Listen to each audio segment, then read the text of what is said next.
After this, what? After you built it, how do you? Are you ready to dedicate all your time and all your energy on spreading this thing? If you're not, then don't do it. So I would say don't build multiple products. At least that's how I see it. Just build one thing, build it right. That's how you should go. The second thing I would say is second lesson that we learned doing it. When we started, I am not very good with design, and so I was good at developing stuff, building it, and I built it. But we recently redesigned just something like around 6 months back. Yes. And that was the new design stuff that came out, and we have a very beautiful Android and iPhone app right now. We are going to redesign the web. But when I redesigned it, I just could see this, the shift in the focus in the way people saw Just Unfollow. Suddenly, everyone was writing about Just Unfollow. Everyone was, happy to use Just Unfollow. Though I never realized that design could, change you so much, change your product so much. I'm not talking about UX. UX has to be good right from day one. I'm talking about the way it looks. Even that is important. I just thought UX itself was good. It is killer. It gets you product. It gets you users. But if you want to be spoken about, written about, I think UI is something you have to also give a thought. And a lot of us in India don't really look into UI, including me. So I think you should give some time. I should have done this maybe 2 years ago. Instead of doing it 6 months ago. So that is one more. The third thing, I think the most important thing is having the right people. You cannot build stuff alone. You have to realize that early, and you have to start looking for people who can help you build it along with you. There's no way you can do everything that a startup needs. And you should not try. You should just let go of a few things, get someone who can join you, who can do it. You should just concentrate on what you're good at. I think that is more important. So I think these are the 3 lessons I've learned. If I was to just stop everything and start all over again, I would just look at these 3 things. Pick one product, design it well, do it well, and then get some people who know how to spread it or to help you in stuff you're not doing. So, that was amazing actually, and it's great that you talk about people and hiring the right people. So what is your strategy? What goes into your mind when you are talking to a new guy or new girl or your hire, I should say? What are the considerations you make for your startup? So the first thing we see is, can we hang out with them? We are all friends. The 11 of us, we work together. We are all friends. We see, do we have the same kind of outlook towards life? What do we want to do? The other thing, somehow on Just Unfollow, most of us have built something. Most of us have been entrepreneurs. So maybe not full-time entrepreneurs, but at least trying to be one. So that was a good thing, but you're not always going to find entrepreneurs all everywhere who are ready to jump in. So, but that was one of the criteria. Then I think it's the rapport is more important for us. Are you able to connect, on a non-work base, not just work, just like that as people. So all the 11 people that have joined in, I've actually met them first just for a casual talk, and we had a conversation that was nothing related to what the startup was, or nothing about selling ourselves to them or anything, just to get to know each other, and then we start the interview process. So this is how we have like a criteria that spend like at least 3 meetings with them before you leave. No, it's just one meeting. Now it's gone to a phone call. But yeah, it used to be in the early days. I used to go and personally meet up, catch up with them, and have a talk for an hour or so, and then go back home, think about it, and then send them an email saying, let's start the interview process. It's awesome. So with that, I'm just gonna stop asking questions now. Now it's your turn. You guys can, if you have any questions, you can ask him. Yes, please. I have a question. Like now you spoke about what you should do, what you shouldn't do, and also like how you execute a startup and how you started your startup. So there's an important question here. Like as you said, there are multiple ideas which you might think, and you are always excited. Okay, leave this. I think this is more traction. Right, we will try this. Right. So, do you think like your current idea is always something which will be successful and which you can make successful, or do you think there will be a point when you will realize you should leave your current idea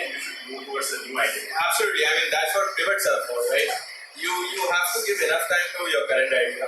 Don't prematurely let go, and also don't stick with it for such a long time that you realize you wasted all the precious time just going behind something that was not going to work. So what is the point? That point is difficult. I think it's for us the second product. It was 6 months.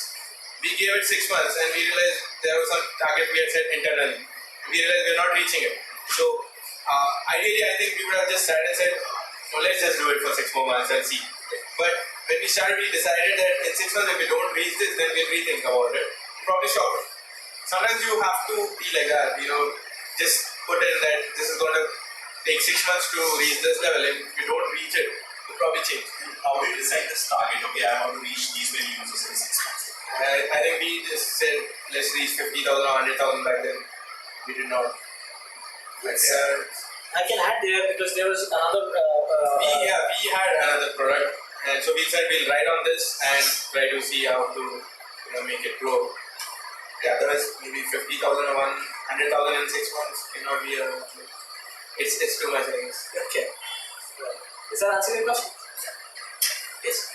So when you were working part-time on this and what was the time that you were investing in this? Like, because balancing both office and this. Right. So I had to let go of all my friends. I had to let go of all the parties. I had to let go of everything that I could. And I had to let go of some sleep as well.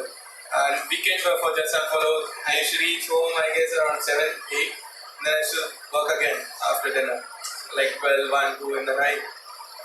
I think when TechCrunch it was TechCrunch or, when this thing was TechCrunch, it was 3 a.m. when I got the email. And I was awake. And that led to a conversation with Michael Harrington, which actually led to the, thing being put on record. Yes. So if I was sleeping and he had sent an email, I would have seen it the next day. It would have never made on record. I think sleepless in the initial days. Answer your question. What do you focus most on? Like you said, you're a developer. So you focus on developing it or marketing it? No, I've moved on to the business side of stuff. I used to do it. I haven't coded from the last 6 months. Nothing significant. I want to do it, but I've been into the business part of this. How many started? So I was the only one. I used to do everything. I used to do the marketing part. I used to do the development part. Now when I come across people and they say I have a product, I built it. Usually I give them the advice that you built it for like 2 months, 3 months. Now stop building it, start marketing it. I think if you are a single person or 2 people, products are never complete. You will never think that this is a complete product. It's never complete. So maybe at a point, if you don't see traction, stop building and just start marketing. That's a good way to go about it. The next 2 months, just market. Stop building. Don't build features. Say it's coming soon. Some of my clients, users keep asking, when is this feature coming? I've been saying soon from the last 6 months. So you don't need to build everything that people want. And one more thing, when I've seen you build this first product with this X feature, and you see that it's not getting some traction, and you say the next feature is going to get traction, and then you say the next feature is going to get traction, and you just go on building features without any traction. I mean, the first feature in your product, the first stuff that your product is supposed to do, if that does not get you enough traction, I don't think adding more features is going to help you. So stop building after a point and start marketing. That is more important. Good products die because of lack of marketing, nothing else. It's good products are built by everyone. It's just marketing, bad marketing that kills it. How do you identify the market? Let's say your product is only specific to people. Right. So you got the market, Twitter is already built. Exactly. It was huge. So if somebody is starting something, so how do they identify their market? See, now social media is big and everyone wants to discover new stuff. Like I think recently I saw it on Facebook, there's this bitch strips where you see cartoon stuff. They're also a social product, so they went viral again. One of the ways, if there was no social media, the days when we used to use Gmail or anything, or for that matter when BlackBerry came in, what did they do? They wrote on email. Do you have a way for your users to just send emails about your product to all their friends? I don't think half of the products have a way to send an email to all your friends saying, I have found this product, this is good. So social media need not be the way to spread. There are so many more channels of growth. You just have to identify one channel and crack it well. For us it was Twitter. For you it might be something else. So said that about 1 to 3% of your user base getting paid off or right. So actually, do you have like a monthly model to pay, or is that like people pay for each people? So we have a combination on our mobile. We concentrate on consumers. So we don't have monthly. Consumers are not really into monthly. We give them one-time payment options of like $5 a year, and you just make a one-time payment on mobile. On the web, we have monthly plans which start from $10 to $200. It's mostly used by power users and social media agencies and companies all over the world to manage their networks and also to spread themselves on Twitter and Instagram. So we have a mixed model. We have both yearly and monthly plans. Did you test these plans like this? How did you decide mobile? So I just decided one day that I'm going to put this on the web. It was $10 a year, and it stayed there for like 2 years. There was nothing, no thought into the value that we provided. Then one day when I sat and I realized there is so much of value being given. Why not make it monthly instead of yearly? So one fine day I just made it monthly, and I realized everyone still wanted to pay. So there was no survey. There was nothing done. I just realized that I would pay $10 a month. So I did get a lot of bad feedback. There was backlash and everything. It just happened for the first 2 weeks or something. And then people are all happy about it. I think if you can give value to people, just charge it right. Don't be afraid about charging. $10 a month is okay. You should pay for something that helps you market yourself or spread yourself. Yes. Talk about adding features. So when do you decide it's the time to add a feature or what kind of features? Yes. So we try to be very lean when it comes to features. We don't try to add everything that we can. And a lot of times we in fact get features that we've got out. So what we do is we use this protocol as user voice, which helps us put in ideas, helps any of our users put in ideas, and a lot of people vote. So that's a natural thing that you see a particular feature has got a lot of votes, so let's build it. That's one way, but you should not completely rely on that because it's from people who they know how this product is and these are the features. But you as a founder also know that there is some stuff which no one has thought of and you have to get out. So that's, I think for us, it's totally gut feeling that let's build something like this which people want, they've never asked for it. And we get that out and then we don't let it out to everyone. What we do is we target a small section of our users. For us right now, we target only our paying customers. Okay. So the first feature goes out to paying users. We see how the engagement is, how they're using it, and then we release it out to the free users. That's how we've been doing it. That works well for us. So when paying customers are not really happy about one particular feature, we sometimes get it off. We don't get it all. I think Facebook does that to all of us. They roll out specific features to specific demographic. So Twitter did that. Twitter allowed you to send direct messages to people you don't who don't follow you, and then they killed it. So I love that feature. So, yeah, you could market better. Right, exactly. Yes. To be right.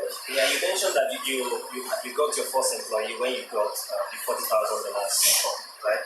So when do you advise? When do I get my first employee and how do I convince him? This is startup, I don't have enough money to pay him. So how do I convince him to come? Right. I think I had enough money to pay him. Yeah, so what if I don't Convincing are not that difficult.